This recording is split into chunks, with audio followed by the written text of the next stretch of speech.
What's going on, guys? Mr. Miller 815 here, and today I will be doing my follow-up review for the Blackhawk Serpa Sporster GMG outside the waistband holster. So before I get into that, go ahead and hit that subscribe button for me and like and comment on this video so I can keep bringing you guys content. So again, this is the Blackhawk Serpa Sportster GMG outside the waistband holster.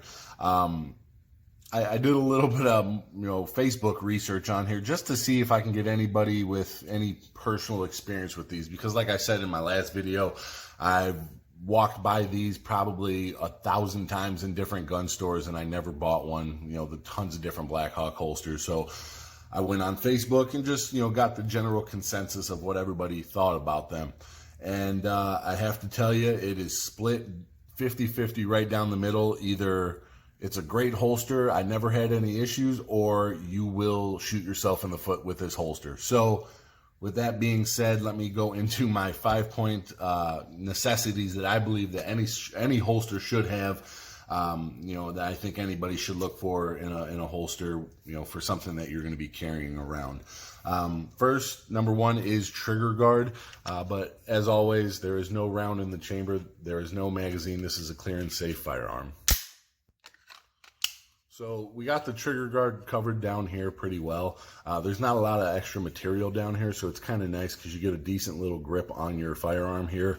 That is obviously something that you want. You don't want to have any interference whatsoever when you're going to draw your firearm. So, but once you flip it over, and I don't know if you guys can see it or not, but right in there, that's my trigger. And I don't like that at all. Now, granted, I know my finger's not going to fit in there or be able to pull that while this is holstered. But that's not to say another, a piece of fabric, cloth, your keys, a stick, whatever the case is. That doesn't mean that won't be able to get in there and pull the trigger. So I saw that, and honestly, it scared the crap out of me, and it's not something that I think any holster should have. I kind of do wish this material would come up just a bit more to cover that up. So for this specific one right now, I do have to give this a fail for the trigger guard. Now, as far as retention, the retention is good. It does wiggle a little bit, but I was unable to get it to fail, and I was pulling very hard on this to try to get it out. Now, when I said earlier that people were saying basically you'll shoot yourself in the foot with this, the issue apparently is with bad trigger discipline. When you are pressing the release button to draw your firearm, people would then curl their finger into their trigger.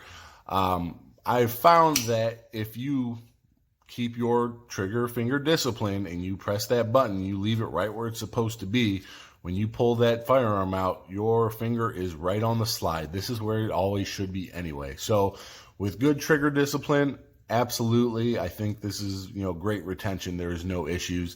If you have an issue with keeping your finger off the trigger, maybe this holster isn't for you. Maybe firearms isn't for you. So that's up to you to figure out. But I will give this one a pass as far as retention.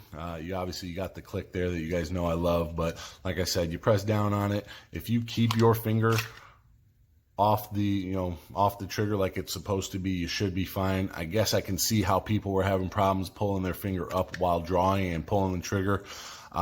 So be mindful of that, obviously. But for right now, for me personally, and where I'm at with my experience with firearms and being a concealed carry holder, I got to say there's no issues with retention on this. So this definitely passes. So let me go ahead and get this on, guys. I will give you the rest of the concealability, comfort, value, all that good stuff. So just stick with me and I'll be right back for you. All right, guys, let's talk concealability. I do carry on my 4 o'clock, probably 98% of the time.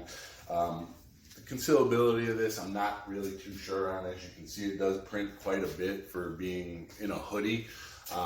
This is probably one of the bigger garments I'll ever wear. I don't really wear jackets, and the fact that it prints through this when other holsters that I have don't kind of bugs me.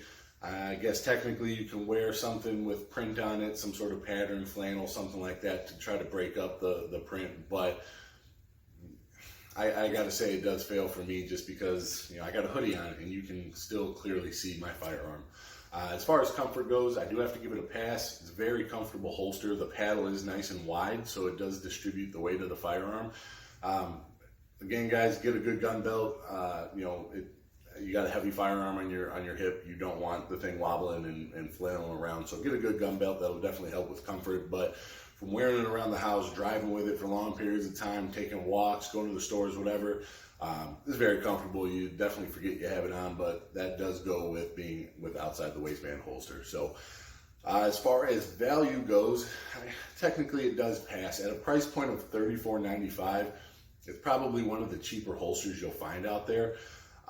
My thing is, don't let that cheap price point sell you on it, because there are a ton of better holsters on the market that you can get. They, yes, they are a little bit more expensive, but at the same time, shooting or being a concealed carry holder, it's not a cheap thing to do. It's not a cheap hobby whatsoever. So don't let that $40 blind you and see that and like, hey, I got to get this holster because it's cheap. The old saying goes, you get what you pay for, and that's definitely true here. Don't let that $40 price point, let you forget about the other safety issues that I mentioned in this video. That's something that you can definitely look into. So let me know, guys, in the comments what you think. If you've had one of these holsters or any other Blackhawk holster you've had, let me get your viewpoints on it. Like I said, I've never owned one. This is really my first experience with one. I've known about them, I've seen them, just never owned one. So I would love to hear what you guys think. Also, I will be doing a new segment on Fridays from here on out called Foreign Friday. I know I've been doing all American-made firearm accessories up until this point. I did see a pretty good discussion on Facebook on foreign versus American-made, products and what's better, what's not. So I think it would only be fair to you guys if I gave you the full spectrum of, reviews and products that you can choose from. So again, that can keep you confident and informed with your purchases. So I got a couple of things coming up this week. I got a Blue Star holster coming in. I will be wearing my Eclipse holster that I just did. I've been wearing that a lot lately. Very comfortable holster also, and I'll get into that video when the time comes. So until then, guys, as always, stay vigilant.